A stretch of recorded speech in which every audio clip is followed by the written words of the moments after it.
ফেলে দেওয়া হাজার হাজার নষ্ট টায়ার কারখানায় নিয়ে যা করা হয় তা আপনি বিশ্বাসও করতে পারবেন না। কারখানায় আসা প্রতিটি পুরনো টায়ারকে প্রথমে যাচাই করা হয়। টায়ারের বাইরের অবস্থা সতর্কভাবে পরীক্ষা করা হয়। কোনো গভীর ফাটল, গুরুতর ঘষা বা পাংচারের চিহ্ন আছে কিনা তা দেখা হয়। সবচেয়ে গুরুত্বপূর্ণ বিষয় হলো বিশেষ স্ক্যানিং প্রযুক্তি ব্যবহার করা হয়। এই স্ক্যান টায়ারের ভেতরে থাকা ধাতব বেল্ট বা স্টিল বেল্ট এবং প্লাইগুলির মধ্যে কোনো অদৃশ্য ক্ষত বা দুর্বলতা আছে কিনা তা শনাক্ত করে। শুধুমাত্র অক্ষত এবং নতুন করে তৈরির যোগ্য টায়ারগুলিকেই পরবর্তী ধাপের জন্য রাখা হয়। সফলভাবে যাচাই করা হয়ে গেলে টায়ারগুলোকে ঘর্ষণ কক্ষে নিয়ে যাওয়া হয়। এই ধাপটির নাম হলো বাফিং। এখানে একটি স্বয়ংক্রিয় মেশিনের মাধ্যমে টায়ারের ক্ষয়প্রাপ্ত খোলস সাবধানে ঘষে মসৃণ করা হয়। এই ঘর্ষণের তীব্রতা এমনভাবে নিয়ন্ত্রণ করা হয় যাতে টায়ারের মূল খোলসের কোনো ক্ষতি না হয়। বাফিং এর ফলে টায়ারটি নিখুঁত গোলাকার আকৃতি হয়। এটি নিশ্চিত করে যে নতুন রাবার যুক্ত করার সময় টায়ারটির কোনো অংশে অসামঞ্জস্যতা তৈরি হবে না। এই প্রক্রিয়ায় যে পুরনো রাবার বের হয় তাও ফেলে দেওয়া হয় না, সেগুলো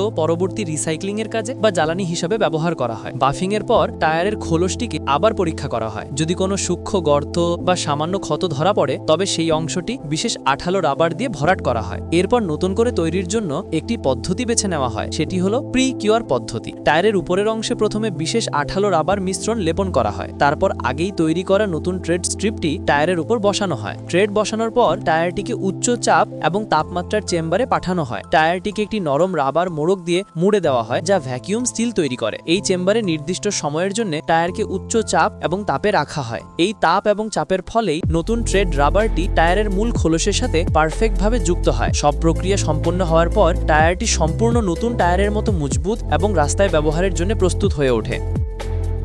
যে টায়ারগুলো নতুন করে তৈরির যোগ্য নয় বা যাদের খোলস একদম নষ্ট, সেগুলোকে পরবর্তী ধাপে পাঠানো হয়। ছোট গাড়ির টায়ার থেকে শুরু করে বিশাল ট্রাকের টায়ার পর্যন্ত সবই সংগ্রহ করা হয়। একটি স্বয়ংক্রিয় যন্ত্রের সাহায্যে চাকা থেকে টায়ার আলাদা করা হয়। বিশেষ করে বড় ট্রাকের টায়ারগুলি রাবারের ভেতরে ইস্পাতের মোটা তার থাকে। একটি শক্তিশালী হাইড্রোলিক বা মেকানিক্যাল যন্ত্র ব্যবহার করে এই তারগুলো টায়ারের পাশ থেকে টেনে বের করে আনা হয়। এরপর তার ছাড়া টায়ারগুলো চূর্ণ করার কারখানায় যায়। সেখানে বিশাল আকারের শক্তিশালী শ্রেডার মেশিন ব্যবহার করা হয়। এই মেশিন টায়ারগুলোকে খুব ছোট ছোট টুকরে কেটে ফেলে। এই চূর্ণ করা রাবার বা টায়ার চিপসগুলো ফেলে দেওয়া হয় না। এর উচ্চ ক্যালোরির মান থাকার কারণে এটি সিমেন্ট কারখানার মতো শিল্পগুলিতে জ্বালানি হিসেবে ব্যবহার করা হয়।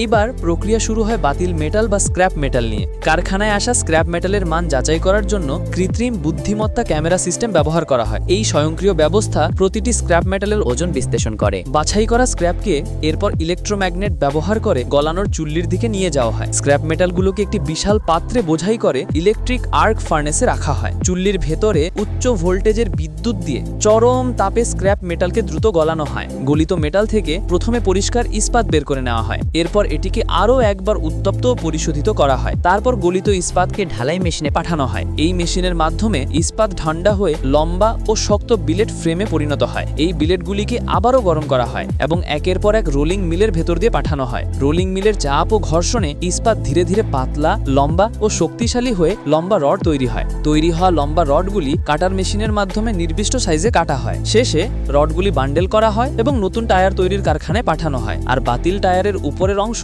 যেটাকে আমরা চামড়া বা চিপস বলি, সেগুলো ব্যবহার করা হয় বড় বড় মিল কারখানার জ্বালানির কাজে।